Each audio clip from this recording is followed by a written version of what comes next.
भीष्म पर्व श्रीमद्भगवद्गीता पर्व सप्तविंशोऽध्याय श्रीमद्भगवद्गीतायां तृतीयोऽध्याय। ज्ञानयोग और कर्मयोग आदि समस्त साधनों के अनुसार कर्तव्य कर्म करने की आवश्यकता का प्रतिपादन एवं स्वधर्म पालन की महिमा तथा काम निरोध के उपाय का वर्णन। संबंध दूसरे अध्याय में ने अशोच्यानव शोचत्वम गीता 2:11 से लेकर देही नित्य मवध्योयम गीता 2:30 तक आत्मतत्व का निरूपण करते हुए सांख्य योग का प्रतिपादन किया और बुद्धिर्योगे त्विमा शृणु गीता 2:39 से लेकर तदा योगम वापससी गीता 2:53 तक संबुद्धि रूप कर्मयोग का वर्णन किया। इसके पश्चात 54वें श्लोक से अध्याय की समाप्ति पर्यंत अर्जुन के पूछने पर ने संबुद्धि रूप कर्मयोग के द्वारा परमेश्वर को प्राप्त हुए स्थित प्रज्ञ सिद्ध पुरुष के लक्षण, आचरण और महत्व का प्रतिपादन किया। वहां कर्मयोग की महिमा कहते हुए ने 47वें और 48वें श्लोकों में कर्मयोग का स्वरूप बतलाकर अर्जुन को कर्म करने के लिए कहा। 49वें में संबुद्धि रूप कर्मयोग की अपेक्षा सकौम कर्म का स्थान बहुत ही नीचा बतलाया।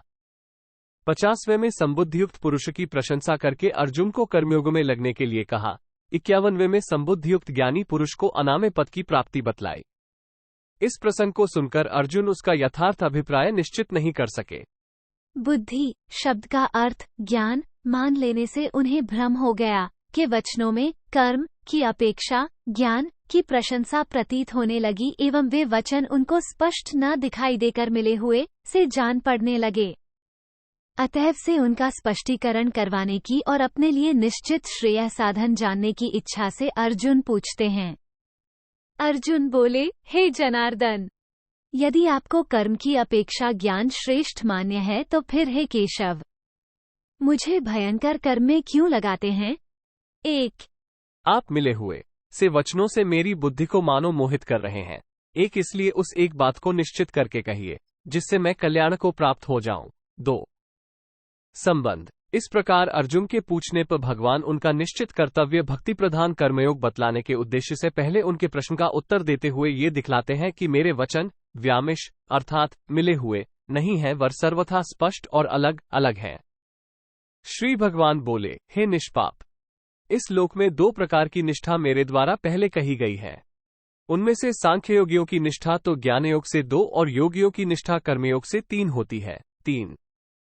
मनुष्य न तो कर्मों का आरंभ किए बिना निष्कर्मता को यानी योग निष्ठा को प्राप्त होता है और न कर्मों के केवल त्याग मात्र से सिद्धि यानी सांख्य निष्ठा को ही प्राप्त होता है। 1.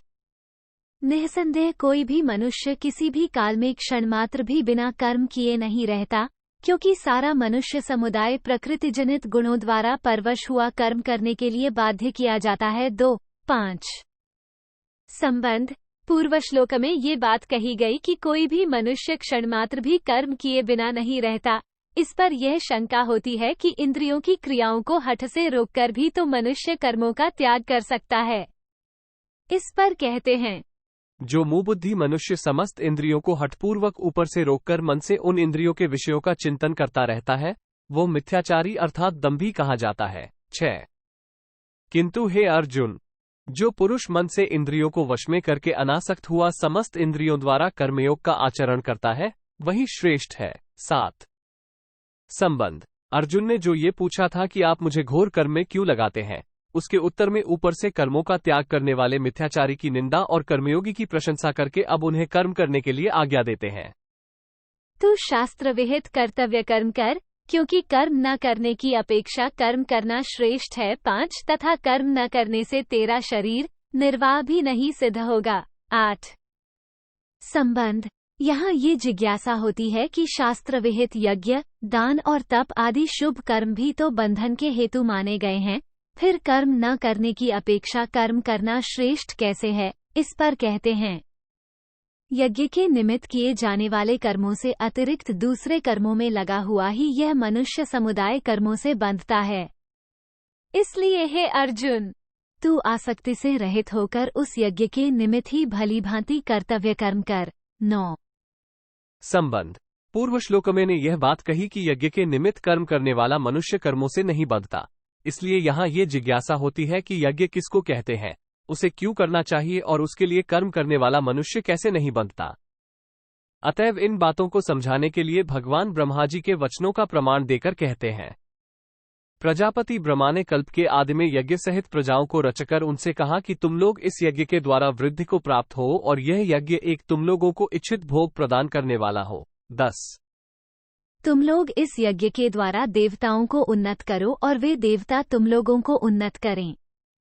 इस प्रकार निस्वार्थ भाव से एक दूसरे को उन्नत करते हुए तुम लोग परम कल्याण को प्राप्त हो जाओगे। 11 यज्ञ के द्वारा बढ़ाए हुए देवता तुम लोगों को बिना मांगे ही इच्छित भोग निश्चय ही देते रहेंगे। इस प्रकार उन देवताओं के द्वारा दिए हुए भोगों को जो पुरुष उनको बिना दिए स्वयं भोगता है वो चोर ही है। 3-12 यज्ञ से बचे हुए अन्न को खाने वाले श्रेष्ठ पुरुष सब पापों से मुक्त हो जाते हैं और जो पापी लोग अपना शरीर पोषण करने के लिए ही अन्न पकाते हैं वे तो पाप को ही खाते हैं। 13 संबंध। यहाँ ये जिज्ञासा होती है कि यज्ञ न करने से क्या हानि है। इस पर सृष्टि चक्र को सुरक्षित रखने के लिए यज्ञ की आवश्यकता का प्रतिपादन करते हैं।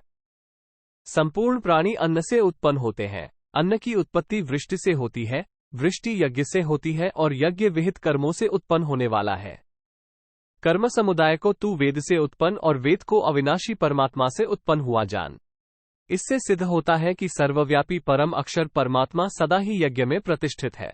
14-15 हे पार्थ, जो पुरुष इस लोक में इस प्रकार परंपरा से प्रचलित सृष्टि चक्र के एक अनुकूल नहीं बरतता अर्थात अपने कर्तव्य का पालन नहीं करता, वह इंद्रियों के द्वारा भोगों में रमण करने वाला पापायु पुरुष व्यर्थ ही जीता है। 16 परंतु जो मनुष्य आत्मा में ही रमण करने वाला और आत्मा में ही तृप्त तथा आत्मा में ही संतुष्ट हो उसके लिए कोई कर्तव्य नहीं है। 2-17 क्योंकि उस महापुरुष का इस विश्व में न तो कर्म करने से कोई प्रयोजन रहता है और न कर्मों के न करने से ही कोई प्रयोजन रहता है तथा संपूर्ण प्राणियों में भी इसका किंचिमात्र भी स्वार्थ का संबंध नहीं रहता। 18 संबंध। यहाँ तक ने बहुत से हेतु बतलाकर यह बात सिद्ध की कि जब तक मनुष्य को परम श्रेयरूप परमात्मा की प्राप्ति न हो जाए तब तक उसके लिए स्वधर्म का पालन करना अर्थात अपने वर्णाश्रम के अनुसार विहित कर्मों का अनुष्ठान निस्वार्थ भाव से करना अवश्य कर्तव्य है और परमात्मा को प्राप्त हुए पुरुष के लिए किसी प्रकार का कर्तव्य न रहने पर भी उसके मन इंद्रियों द्वारा लोक संग्रह के लिए प्रारब्धानुसार कर्म होते हैं। अब उपर्युक्त वर्णन का लक्ष्य कराते हुए भगवान अर्जुन को अनासक्त भाव से कर्तव्य कर्म करने के लिए आज्ञा देते हैं। इसलिए तू निरंतर आसक्ति से रहित होकर सदा कर्तव्य कर्म को भली भांति करता रह, क्योंकि आसक्ति से रहित होकर कर्म करता हुआ मनुष्य परमात्मा को प्राप्त हो जाता है। 19 जनकादि ज्ञानीजन भी आसक्ति रहित कर्म द्वारा ही परम सिद्धि को प्राप्त हुए थे। 1 इसलिए तथा लोक संग्रह को देखते हुए भी तू कर्म करने को ही योग्य है अर्थात तुझे कर्म करना ही उचित है। 2-20 संबंध। पूर्व श्लोक में ने अर्जुन को लोक संग्रह की ओर देखते हुए कर्मों का करना उचित बतलाया। इस पर यह जिज्ञासा होती है कि कर्म करने से किस प्रकार लोक संग्रह होता है, अतः यही बात समझाने के लिए कहते हैं। श्रेष्ठ पुरुष जो आचरण करता है अन्य पुरुष भी वैसा ही आचरण करते हैं।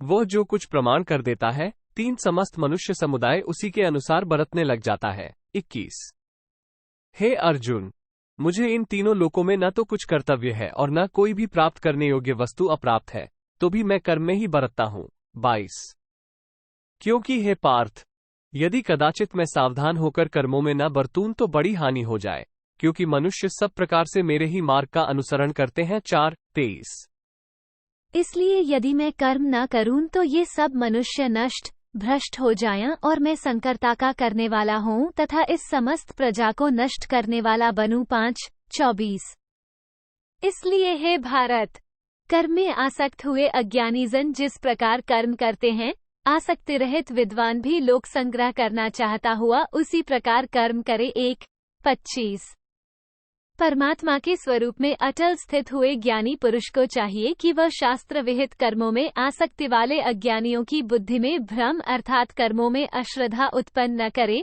किंतु स्वयं शास्त्र विहित समस्त कर्म भली भांति करता हुआ उनसे भी वैसे ही करवावे। 2-26 वास्तव में संपूर्ण कर्म सब प्रकार से प्रकृति के गुणों द्वारा किए जाते हैं, तो भी जिसका अंतःकरण अहंकार से मोहित हो रहा है ऐसा अज्ञानी, मैं करता हूं, ऐसा मानता है। 3:27।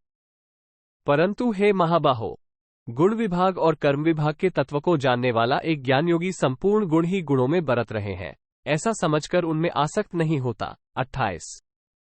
प्रकृति के गुणों से अत्यंत मोहित हुए मनुष्य गुणों में और कर्मों में आसक्त रहते हैं।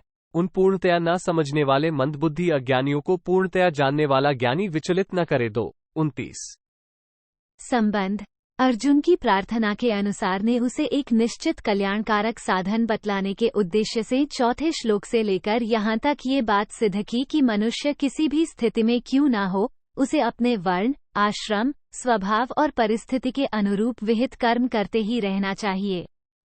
इस बात को सिद्ध करने के लिए पूर्व श्लोकों में ने क्रमशः निम्नलिखित बातें कही हैं। 1. कर्म किए बिना नैष्कर्मय सिद्धिरूप कर्मनिष्ठा नहीं मिलती। गीता 3:4। 2. कर्मों का त्याग कर देने मात्र से ज्ञान निष्ठा सिद्ध नहीं होती। गीता 3:4। 3. एक क्षण के लिए भी मनुष्य सर्वथा कर्म किए बिना नहीं रह सकता। गीता 3:5। 4. बाहर से कर्मों का त्याग करके मन से विषयों का चिंतन करते रहना मिथ्याचार है। गीता 3:6। 5. मन, इंद्रियों को वश में करके निष्काम भाव से कर्म करने वाला श्रेष्ठ है। गीता 3:7। 6. कर्म न करने की अपेक्षा कर्म करना श्रेष्ठ है। गीता 3:8। 7. बिना कर्म किए शरीर निर्वाह भी नहीं हो सकता। गीता 3:8। 8. यज्ञ के लिए किए जाने वाले कर्म बंधन करने वाले नहीं, बल्कि मुक्ति के कारण है। गीता 3:9। 9. कर्म करने के लिए प्रजापति की आज्ञा है और निस्वार्थ भाव से उसका पालन करने से श्रेय की प्राप्ति होती है। गीता 3:10-11। 10. कर्तव्य का पालन किए बिना भोगों का उपभोग करने वाला चोर है। गीता 3:12। 11. कर्तव्य का पालन करके यज्ञ शेष से शरीर निर्वाह के लिए भोजन आदि करने वाला सब पापों से छूट जाता है। गीता 3:13। 12. जो यज्ञादि न करके केवल शरीर पालन के लिए भोजन पकाता है, वह पापी है। गीता 3:13। 13. कर्तव्य कर्म के त्याग द्वारा सृष्टि चक्र में बाधा पहुंचाने वाले मनुष्य का जीवन व्यर्थ और पापमय है। गीता 3:16। 14. अनासक्त भाव से कर्म करने से परमात्मा की प्राप्ति होती है। गीता 3:19। 15. पूर्व काल में जनकादि ने भी कर्मों द्वारा ही सिद्धि प्राप्त की थी। गीता 3:20। 16. दूसरे मनुष्य श्रेष्ठ महापुरुष का अनुकरण करते हैं, इसलिए श्रेष्ठ महापुरुष को कर्म करना चाहिए। गीता 3:21। 17. को कुछ भी कर्तव्य नहीं है, तो भी वे लोक संग्रह के लिए कर्म करते हैं। गीता 3:22। 18. ज्ञानी के लिए कोई कर्तव्य नहीं है, तो भी उसे लोक संग्रह के लिए कर्म करना चाहिए। गीता 3:25। 19. ज्ञानी को स्वयं विहित कर्मों का त्याग करके या कर्म त्याग का उपदेश देकर किसी प्रकार भी लोगों को कर्तव्य कर्म से विचलित न करना चाहिए, वर स्वयं कर्म करना और दूसरों से करवाना चाहिए। गीता 3:26। 20. ज्ञानी महापुरुष को उचित है कि विहित कर्मों का स्वरूपतः त्याग करने का उपदेश देकर कर्मासक्त मनुष्यों को विचलित न करे। गीता 3:29। इस प्रकार कर्मों की अवश्य कर्तव्यता का प्रतिपादन करके अब भगवान अर्जुन की दूसरे श्लोक में की हुई प्रार्थना के अनुसार उसे परम कल्याण की प्राप्ति का एकांतिक और सर्वश्रेष्ठ निश्चित साधन बतलाते हुए युद्ध के लिए आज्ञा देते हैं। मुझ अंतर्यामी परमात्मा में लगे हुए चित्त द्वारा संपूर्ण कर्मों को मुझ में अर्पण करके एक आशा रहित, ममता रहित और संताप रहित होकर युद्ध कर। 30. जो कोई मनुष्य दोष दृष्टि से रहित और श्रद्धायुक्त होकर मेरे इस मत का सदा अनुसरण करते हैं, वे भी संपूर्ण कर्मों से छूट जाते हैं। 31. परंतु जो मनुष्य मुझ में दोषारोपण करते हुए मेरे इस मत के अनुसार नहीं चलते हैं, उन मूर्खों को तू संपूर्ण ज्ञानों में मोहित और नष्ट हुए ही समझ। 32. संबंध। पूर्व श्लोक में ये बात कही गई कि के मत के अनुसार न चलने वाला नष्ट हो जाता है। इस पर यह जिज्ञासा होती है कि यदि कोई के मत के अनुसार कर्म न करके हठपूर्वक कर्मों का सर्वथा त्याग कर दे तो क्या हानि है? इस पर कहते हैं, सभी प्राणी प्रकृति को प्राप्त होते हैं, अर्थात अपने स्वभाव के परवश हुए कर्म करते हैं। 2. ज्ञानवान भी अपनी प्रकृति के अनुसार चेष्टा करता है, फिर इसमें किसी का हठ क्या करेगा?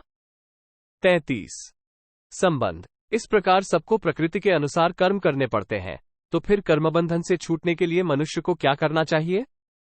इस जिज्ञासा पर कहते हैं, इंद्रिय। इंद्रिय के अर्थ में अर्थात प्रत्येक इंद्रिय के विषय में राग और द्वेष छिपे हुए स्थित हैं। मनुष्य को उन दोनों के वश में नहीं होना चाहिए, क्योंकि वे दोनों ही इसके कल्याण मार्ग में विघ्न तीन करने वाले महान शत्रु हैं। 34 संबंध। यहाँ अर्जुन के मन में ये बात आ सकती है कि मैं ये युद्धरूप घोर कर्म न करके यदि भिक्षावृत्ति से अपना निर्वाह करता हुआ शांतिमय कर्मों में लगा रहूं तो सहज ही राग द्वेष से छूट सकता हूँ। फिर आप मुझे युद्ध करने के लिए आज्ञा क्यों दे रहे हैं? इस पर भगवान कहते हैं, अच्छी प्रकार आचरण में लाए हुए दूसरे के धर्म से गुणरहित भी अपना धर्म अति उत्तम है। एक अपने धर्म में तो मरना भी कल्याणकारक है, दो और दूसरे का धर्म भय को देने वाला है। 35 संबंध। मनुष्य का स्वधर्म पालन करने में ही कल्याण है, पर धर्म का सेवन और निषिद्ध कर्मों का आचरण करने में सब प्रकार से हानि है। इस बात को भली भांति समझ लेने के बाद भी मनुष्य अपने इच्छा, विचार और धर्म के विरुद्ध पापाचार में किस कारण प्रवृत्त हो जाते हैं? इस बात को जानने की इच्छा से अर्जुन पूछते हैं।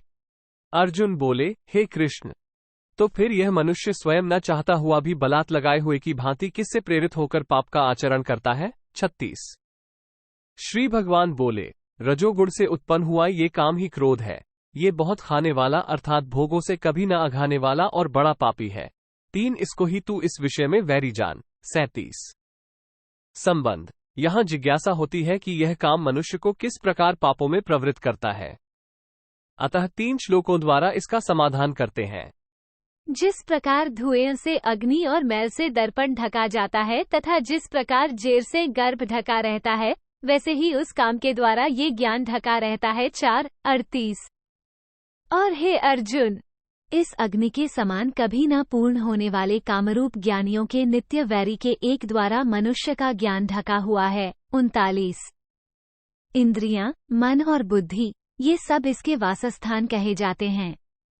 ये काम इन मन, बुद्धि और इंद्रियों के द्वारा ही ज्ञान को आच्छादित करके जीवात्मा को मोहित करता है। 2 इसलिए हे अर्जुन, तू पहले इंद्रियों को वश में करके इस ज्ञान और विज्ञान का नाश करने वाले 3 महान पापी काम को अवश्य ही बलपूर्वक मार डाल। 41 संबंध। पूर्व श्लोक में इंद्रियों को वश में करके कामरूप शत्रु को मारने के लिए कहा गया। इस पर यह शंका होती है कि जब इंद्रिय, मन और बुद्धि पर काम का अधिकार है और उनके द्वारा काम ने जीवात्मा को मोहित कर रखा है, तब ऐसी स्थिति में वह इंद्रियों को वश में करके काम को कैसे मार सकता है? इस पर कहते हैं, इंद्रियों को स्थूल शरीर से पर यानी श्रेष्ठ, बलवान और सूक्ष्म कहते हैं। इन इंद्रियों से पर मन है, मन से भी पर बुद्धि है और जो बुद्धि से भी अत्यंत पर है वह आत्मा है। 4 इस प्रकार बुद्धि से पर अर्थात सूक्ष्म, बलवान और अत्यंत श्रेष्ठ आत्मा को जानकर और बुद्धि के द्वारा मन को वश में करके 6 हे महाबाहो, तू इस कामरूप दुर्जय शत्रु को मार डाल। 43 इति श्रीमहाभारते भीष्मपर्वणि श्रीमद्भगवद्गीतापवणि श्रीमद्भगवद्गीतासूपनिषत्सु ब्रह्मविद्या योगशास्त्रे श्रीकृष्णार्जुनसंवादे कर्मयोगो नाम तृतीयोऽध्यायः। 3 भीष्मपर्वणि तु सप्तविंशोऽध्यायः। 27 इस प्रकार श्रीमहाभारत भीष्म पर्व के श्रीमद्भगवद्गीता पर्व के अंतर्गत ब्रह्म विद्या एवं योगशास्त्र रूप श्रीमद्भगवद्गीतोपनिषद श्रीकृष्णार्जुन संवाद में कर्मयोग नामक तीसरा अध्याय पूरा हुआ। 3 भीष्म पर्व में 27वां अध्याय पूरा हुआ। 27 इसके अतिरिक्त कर्मों द्वारा जिसका अंतःकरण शुद्ध हो जाता है, उसे परमात्मा की कृपा से तत्वज्ञान अपने आप मिल जाता है। गीता 4:38 तथा कर्मयोगयुक्त मुनि तत्काल ही परमात्मा को प्राप्त हो जाता है। गीता 5:6 इस कथन से भी इसकी अनादिता सिद्ध होती है। अतः कल्याण चाहने वाले मनुष्य को परम श्रेय रूप परमेश्वर की प्राप्ति के लिए तो आसक्ति से रहित होकर कर्म करना उचित है ही, इसके सिवा लोक संग्रह के लिए भी मनुष्य को कर्म करते रहना उचित है। उसका त्याग करना किसी प्रकार भी उचित नहीं है। अवश्य ही आत्मा में अनंत बल है, वो काम्र को मार सकता है। वस्तुतः उसी के बल को पाकर सब बलवान और क्रियाशील होते हैं, परंतु वो अपने महान बल को भूल रहा है और जैसे प्रबल शक्तिशाली सम्राट अज्ञानवश अपने बल को भूलकर अपनी अपेक्षा सर्वथा बलहीन क्षुद्र नौकर चाकरों के अधीन होकर उनकी हाँ में हाँ मिला देता है, वैसे ही आत्मा भी अपने को बुद्धि, मन और इंद्रियों के अधीन मानकर उनके काम प्रेरित उच्छृंखलतापूर्ण मनमाने कार्यों में मूक अनुमति दे रहा है। इसी से उन बुद्धि, मन और इंद्रियों के अंदर छिपा हुआ काम जीवात्मा को विषयों का प्रलोभन देकर उसे संसार में फंसाता रहता है। अतएव यह आवश्यक है कि आत्मा अपने स्वरूप को और अपनी शक्ति को पहचानकर बुद्धि, मन और इंद्रियों को वश में करे। अंत में इनको वश में कर लेने पर काम सहज ही मर सकता है। काम को मारने का वस्तुतः अक्रिय आत्मा के लिए यही तरीका है। इसलिए बुद्धि के द्वारा मन को वश में करके काम को मारना चाहिए।